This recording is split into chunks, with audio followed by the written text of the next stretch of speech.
येणारे आता विधानसभा इलेक्शन आहे, त्यामध्ये आता तुमचं मत विचारायचं की कोणता आमदार तुम्हाला म्हणजे इथं पाहिजे तालुक्याला तुमच्या, की तुमचं काम चांगलं करेल, उद्योगधंद्यासाठी प्राधान्य देईल.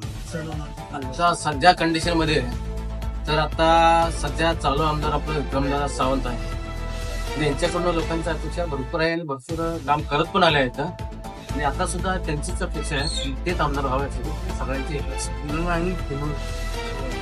तुम्हाला दुसरा वगैरे आमदार वगैरे वाटत नाही यावं, त्यांनी नवीन काय योजना आणावं तुमच्यासाठी वगैरे? काय नाही, असं बरेच लोक येऊन गेले तर त्यांच्याच्यातून काय काम पण झालेलं आहे. चालू आमदार असल्यामुळे त्यांचं काम पण चांगलं आहे, वर्तणूक चांगलं आहे, लोकांचं वगैरे विचार करून